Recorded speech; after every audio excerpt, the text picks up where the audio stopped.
Black Earl on the line. Our old Earl. pal. What's up, Earl? Hey guys, how are you doing?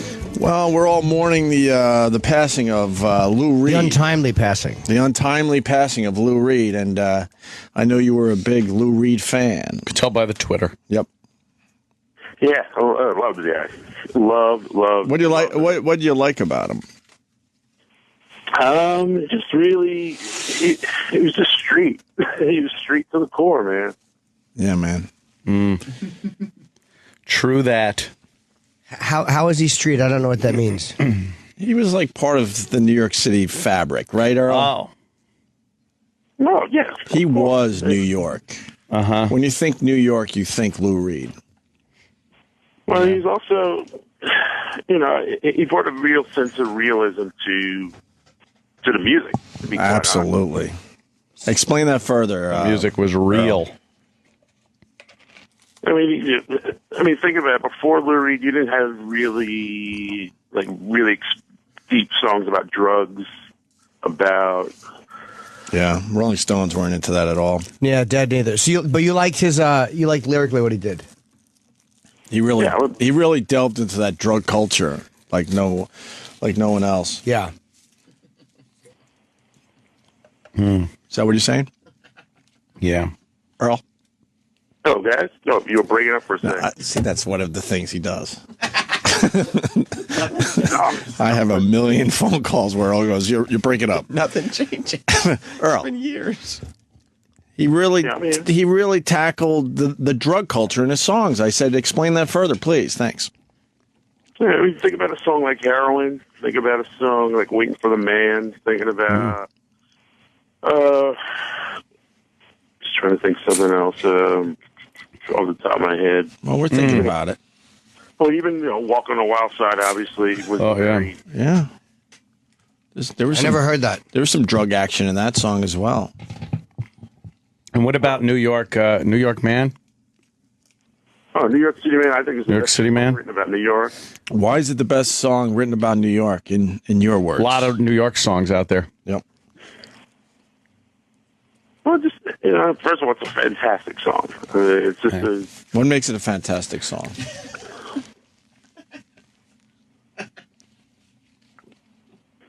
Earl, what makes it a fantastic song? You can't just say it's a fantastic song. What makes it a fantastic song?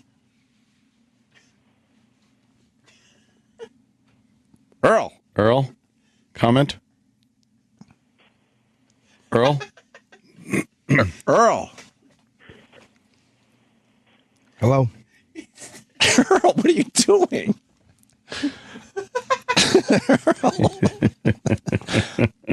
Earl, we know you're still there. What's going on? Earl, hello.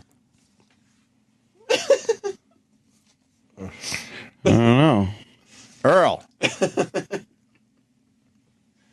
didn't hang up. Maybe someone sprayed some Febreze and he passed out like those sheep, Earl, the sleeping sheep. can we call her? Remember, Earl? he used to just pass out. Yes. Earl. Can we call Earl back? And now he hangs up. He's at a loss for words. He is at a loss It's for words. always the second question that always has gotten him. Throws him. Yeah, that's why I was laughing so much, because you go, okay, you like Lou Reed? Yes. Well, what song? Well, I mean, even Take a Walk on a Wild Side. Well, why? You're breaking up. He's great. He reiterates the same thing you said in his Twitter. Yeah, it's the best. It's the best song. Here comes Earl. All right. Make him believe that he couldn't hear us. Yeah. Earl, Early. Yo. why is that a great song about New York? Great song about New York. It's very literate. It has, historical references, both in literature and What historical references? quotes, Shakespeare. Quotes. Shakespeare is, of course, a grand New Yorker. No, he's not. Yeah, wouldn't that You be a remember? great Shakespeare song then? What makes it such a great New York song? Because there's a lot of songs that have been written about New York over the years. No, I understand that, but I don't know. I like the feel of it. I like the energy of it. It's just kind of as a different vagaries. for Lou because it was kind of a laid back song. It was almost sentimental because he was hardly sentimental. Really? What do you mean about sentimental? The fact that he was born in Brooklyn and he's singing about New York City? Well, no, not sentimental in the sense that, let's say, like,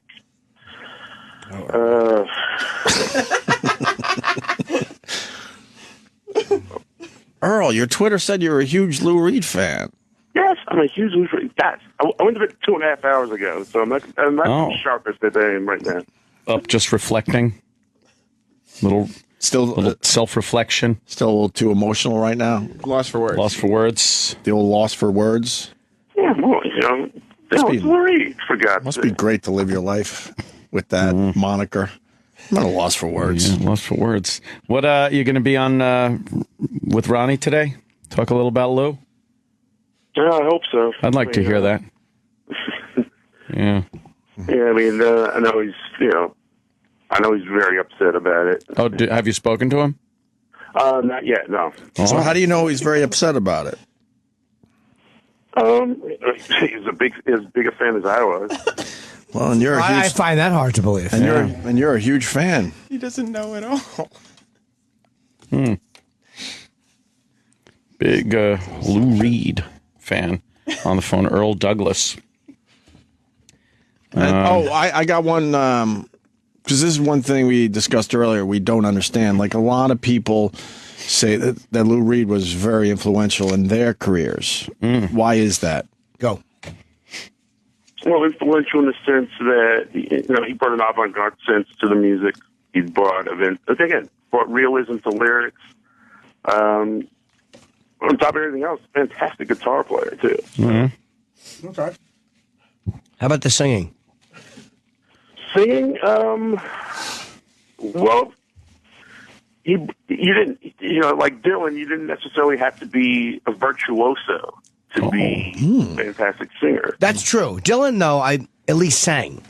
Dylan did do a lot of singing. Lou Reed kind of sings. Yeah, he kind of More kind of talks. It was like more talking, but it was also Like what we're doing right now could be a Lou Reed song. Right. Wow. Very good, Jimmy. he just brought this kind of. It wasn't quite spoken word, but it was also very rock and roll in the sense that he kept it simple. It was always two guitars, bass, drums, not a lot of chord changes. But the thing is, now, Earl, I've heard Lou Reed, everyone's talking about him today, God bless, but I've heard Lou Reed described as like the godfather of punk. Right. Of punk. I don't really, if I listen to any of his songs, even the live versions, I'm not hearing much punk sounding music there. How is that title given to him? Well, he sang about trannies, so that's kind of punkish. Well, no one else was singing about trannies, right? I'm not feeling like, when you listen to something like the Dead Kennedys, things like that, even the Clash, Maybe it wasn't the punk sound. Maybe it was the... Well, Earl, why don't you explain? Well, we could do an album like Rock and Roll Animals. Sure. Which, Sex Pistols. Up all of the Velvet Underground classics. But we were listening to some of that. We were actually listening to Sweet Jane off of that album. And though I found the music very interesting and very good and melodic, again, not much punk sound there. Well, I don't know if it was punk in sound as much as punk in attitude, volume. It is, but keeping it simple, loud. Yeah, but punk wasn't known to keep it really simple. No, I kind of like, when you're getting a think of brick, punk, right, thrown at you. I'm thinking I don't know if that's simple. Fucking safety pins through the cheeks. Yeah, I don't and know fucking, if that's keeping it simple. Fucking Sex Pistols. You're talking attitude. I mean, as far as musical approach, Right.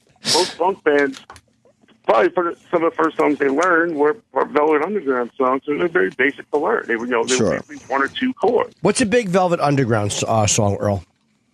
Obviously, Sweet Jane, White Light, White Heat, Waiting for the Man, Femme Fatale, Venus and Furs, Right. Lou, Pale Blue Eyes. Earl, you're doing Lou Reed proud today. There's one other thing. People are talking today about how he, didn't give a crap about commercial success. You want to discuss that a little bit with Comment, Earl? A little bit today? Well, he didn't necessarily. necessarily adhere to trends. He didn't have to, there wasn't no dance remixes. There weren't any Lou Reed disco songs. There weren't any Lou Reed, bubblegum pop. He kind of followed his own path. That's what a trailblazer does, plays his own path. Unless he's selling Honda scooters. Uh-oh. Oh, no. Yeah, but you know what, though? At the time, even that was it was Lou. Because Lou didn't necessarily... Uh-oh. There he is. Lending his... This is the epitome of selling out, by the way. This is punk right here. Using your... It's like a dance remix a little bit. Using your hit song to sell some corporate project. Man. We're fine. Hey, don't settle for walking. Oh, he's sitting on a scooter. Hey, don't settle for walking. There's the guy that didn't want commercials or didn't care about commercial success. But used my hit song to sell Honda scooters. A couple of bucks. They probably offered him a lot of money right there. Right. You know? But, yeah, As soon as he saw how much he was going to make, he gave a shit. All those fucking punk principles go out the fucking window. Exactly. Blaze that trail on a Honda scooter. Right. Why did he tell the man to go fuck himself, Earl? Hey, but look at it this way: Johnny Rotten sold butter. How many commercials are the Clash songs in? I don't particularly mind when music is used in a commercial. I don't mind either. I think it's a silly thing that people put on artists. Well, there was a don't time use your music for commercial. There was a time it was very taboo. Yeah, and they didn't do it. Right. Yeah, not so much anymore. Right? That's true. Especially since music's being stolen now so much online and all that shit. It's like, hey, man, these guys are going to make fucking a couple of million. Let them make it. You get a nice payday. Well, Earl, your reflections on Lou Reed have been terrific today. I'm hearing from people here. Let's see. Can Earl and Sal get a show together? Just call it hipster bullshit. What the hell's that about? It's not my opinion, Earl. Not mine either. It's obviously a horrible person. I love Earl. I think you filled in the blanks perfectly today because we're not big Lou Reed fans here. So no, we needed an education. Now we have a little more knowledge on the whole thing. A little education. Going to Barney's today, Earl? No. No, huh? How about the Jay-Z? How about the Jay-Z? Jay-Z's like... How about the Jay-Z defending his deal with Barney's? It's like, because there's way too much fucking money involved. It's like Barney's racist. It's shop and frisk now. And Jay-Z's like, slow down. Hold on a minute. Let's all hold on a down. minute. Everyone's bullshit comes out eventually. Oh, yeah. Jay-Z is a big bullshit artist.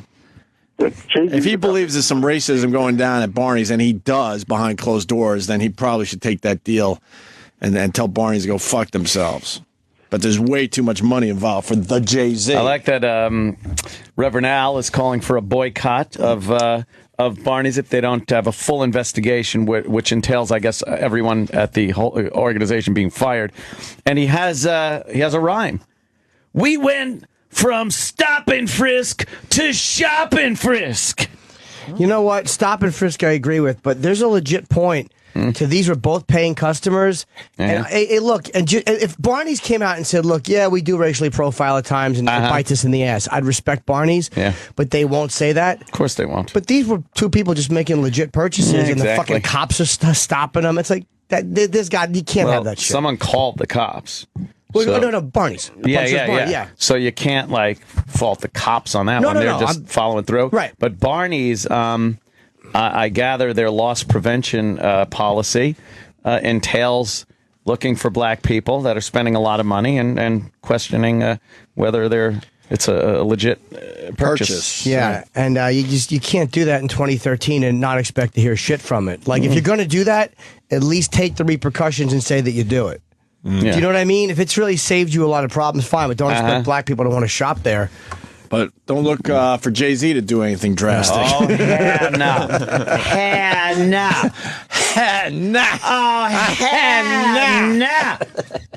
Isn't Macy's in trouble too? Because of this shit? Macy's did the same thing. But I'll tell you, Barney's is getting more flack for some reason. Yeah. I told these guys before the show, I go to Barney's once a year. There's never anyone in there because the stuff is so ridiculously expensive. Very expensive. As a matter of fact, that kid was buying a fucking $300 belt. Right. and the girl bought like a $2,000 purse. Yeah. I got to be honest. I love Barney's. Oh, yeah? Oh, I love a good fucking I don't like the price up tag. and down. No, I hate it, but I still love walking around Barney's. Jim buying goes some in there cologne. in complete blackface. It's hilarious. Yeah. And I take things just to make their lives harder. I love a good But let's talk about the Jay-Z. Jay-Z. Jay-Z, are you going to cancel your deal with Barney's? Hell nah. Hell nah. I think that was his exact statement. Oh, yeah. As Reverend Al is going to boycott, and he's getting his troops together. Jay-Z's slow down. Yeah. Slow down. Because he obviously is going to make millions off the Barney's deal. Yep. Al Sharpton threatens boycott of Barney's over racial profiling. Oh, boy. I want to see the Jay-Z, though. Reverend Al What is the Jay-Z right saying? He's saying, like, look, can we all just get along? I guess when they look at their loss prevention and the videotapes of people that have been shoplifting, perhaps they're profiling. Yeah. Perhaps. Just say that you're doing that then. Right. Again, what annoys me is the lack of honesty. Oh, yeah. It's Say you're doing it and say, look, we're apologizing, and maybe we shouldn't have, but we were racially profiling. And Well, the problem is then the people that should go, oh, okay, at least you're being honest, go, well, there you go. Now we got to fire everybody. well, exactly. Of course. Yeah. That's why that shit doesn't work. Yeah. Yeah. You know, it used to be, we've done this break a million times, but it used to be you get in trouble, you throw a little apology out there, like, oh, okay, apologize, he understands, okay, let him continue with his job. No, they expect the apology before they get you fired. Yeah. Waddle doodle. Well, the kid had the ID. I think he had proper ID and stuff for That the sounds card. like Barney's fucked up. They fucked up badly, yeah. So with that, Jay-Z should go, well, Barney's sorry, but I'm going to have to pull all my stuff out of your store. Remember when I Because I got to stand behind my people. I remember when I got the IRS got on me for two $2,000 winning lottery tickets that I cashed in Philadelphia. Yeah, I never did that, but I went on my fucking tax bill, and then they pulled the tape, and there's like some fucking black guy cashing tickets using my fucking name, address, and a social security number that wasn't mine, thank God. Did that back off the IRS? No, it took forever to try to convince them I didn't win this fucking thing. Some fucking savage was cashing in my goddamn ticket. And it probably cost you more than the 2 G's, right? Oh, yeah, I had fucking Harvey I know. sending checks to take care of the problem. So Harvey he had to get paid. Yeah. Earl, you added a lot to the Jay-Z situation, too. Thank you, sir. So you do have to look at the percentages of people that are pulling shenanigans in stores and wherever, and kind of wonder if that's why people are profiling. I mean, I don't think it's on Jay-Z. You know what? If you're really upset about it, why not just boycott Barney's and the Jay-Z product? Hell no! Slow down. Slow down, boycotting Jay-Z. Oh, hell no. What the hell was that? That's how Jay-Z sounds, man. To the white man. Yeah. All right. What do you think Barney's will do, Earl? I'm curious as to what a black gentleman thinks Barney's will do. How do they handle this? They're going to sacrifice somebody. Oh, yeah? Oh, yeah, of course. But thrown under the bus. if Jay-Z's standing behind Barney's, then Barney's is totally safe. Stupid Reverend Al Sharpton needs Jay-Z to, to step on his side. No, I think in the end, Reverend Al represents Reverend Al. That's true. They're going to cut a deal somewhere. Money's going to be exchanged somewhere. Just to have that used to be fat fuck go away. Yep. It's always about fucking him getting something. That old shoe. There'll be a donation to the National Action Network. National Action Network. Reverend Al looks like an old shoe. He does. Yeah, he has An old brown shoe. Out very well. All right, Earl, I miss these days of just riffing Oh, you. yeah. Fucking great shit. Earl Douglas. Earl, fucking, please, wait a minute. Dave Herman, comment. All right, you were a big Dave Herman fan. Yeah. And his personal, how about his radio stuff? You loved the Dave Herman. Oh, Absolutely, positively stunned, and I can't even put into words. Lost for words again. I think you're the only. Jeez, Earl. You're stunned, are you? You know, I've known Dave off and on. Really going out on a limb. Yeah. I hope you're stunned. Yeah. How long have you known Dave? Was a pedophile. Did you know Dave? On for almost 25 years. Wow. How many times? Okay, guys. And the idea of it is like, it is so shocking and so. You didn't realize you had that much in common with him? No. You ever share any young ladies with him down there in St. Croix? No. No? Absolutely no. You never had an indication that this guy had anything going on? Zero. Absolutely zero indication. I mean, did you make something up like this? Like, Sure, I have. The New York radio message board, I'm seeing a fuckload of people making excuses for him, doubting that it's him.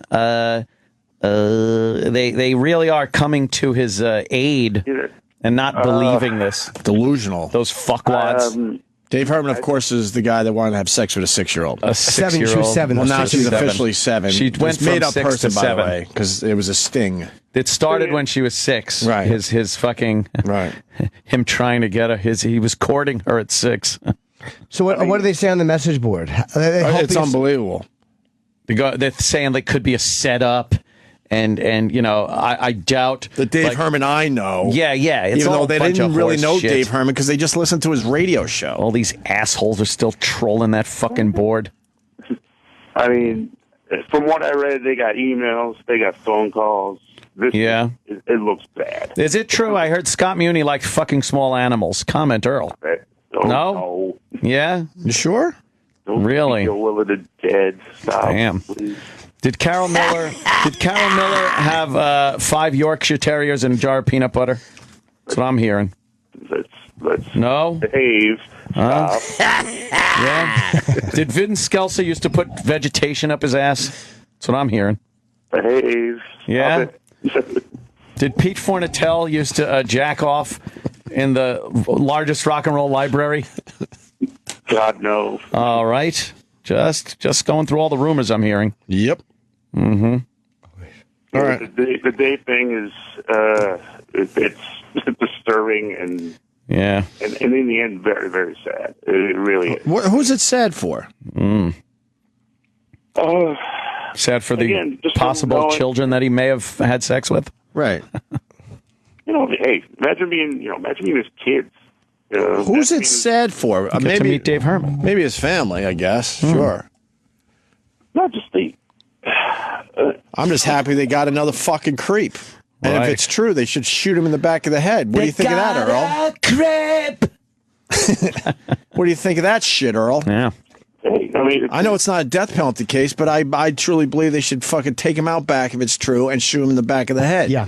What do you think of those apples? Wow. hey, Yeah. you're entitled to feel that way. I mean, I don't think.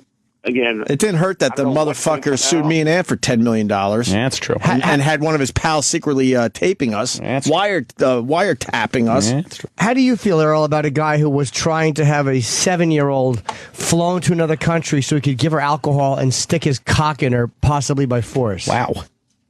when I heard the story, it made me sick to my stomach. But no, Oh. let's say, for the sake of argument, it's true. Let's speculate and say that it is true.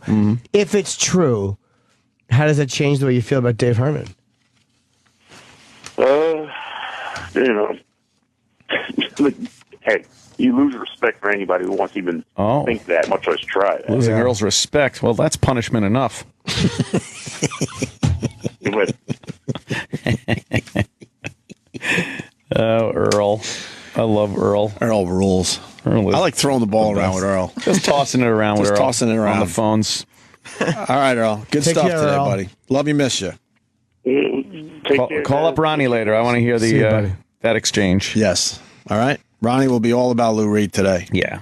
in a very brilliant way, I'm sure. In a serious way. Yes. Fucking. All right, Earl. Us. Thank you. He doesn't even like Ron's a bandwagon Lou Reed fan. You think so? Yeah. Yeah, he never listened to the songs like the Wasn't Colored even Girl listening song to I like. The Colored Girl song. Sam, you want to break down the Black Earl phone call? He must do so terribly on job interviews. You think he's really mad? He has a lot of tells. He knows he could use the phone as an excuse one time. He also knows if he repeats the question being asked, that it buys him more time. Buys him that where much he hopes something pops in his brain. Because he go, what makes you, do you think you'd be a good candidate for this job? Yes, I do. Why do you think that? Why do I think that? Gets tripped up by the second question. Why do I think I'd be a good candidate for the job? Well, just generally, I have an appreciation for the business at hand. Right. It's all what? Just vague. This vagary, this fucking... And then he uses at a loss for words. Yes. Yeah. See, people will accept that one time if you say it. Yeah. You can't say it every time a question is asked. Earl, what comes out of Earl's mouth is like hamburger helper. It just stretches and bulks up. Right. He feigns death. Yes. So that he thinks that if he makes a short statement, he can trick people into thinking it's poignant. So they won't ask any follow-ups. So what are your qualifications for this job? What are my qualifications for this job? Well, I have a lot of heart. Like, what does that mean? Nothing. I have a lot of passion for the business. So what's that? You're breaking up, Earl. I'm sitting right in front of you. I'm sitting right in front of you. I'm not on a phone. And then he completely panicked. See, unfortunately, you guys at home didn't see this, but when he was silent for it seemed like about a minute. I heard him. He was in the background. The phone didn't hang up yet. No. And then he doesn't even acknowledge when we call him back that he had a problem with the phone. No. Not only because he panicked and didn't know what to do, and then finally hung up on himself. Not only does he not acknowledge it, but then you call him back and you go, Earl, and he goes, "What's up, guys?" It's like, Hey, I'm back. Right. Nothing ever Hopefully you don't remember that I was just talking to you guys. Right. First time this morning, huh? Yeah, how you doing? So, all right. That's good. Good stuff. Then That's good stuff. What? Earl. Oh, I love Earl. He just tickles me. Love him to death. Yeah, he does. All right, well, that sucked. To hear the Opie and Anthony Show 5 days a week live on satellite radio, online on your phone or tablet, or even on demand, go to SiriusXM.com. Also, interact with the Opie and Anthony Show on Twitter, at Opie Radio, at Anthony Cumia, and at Jim Norton.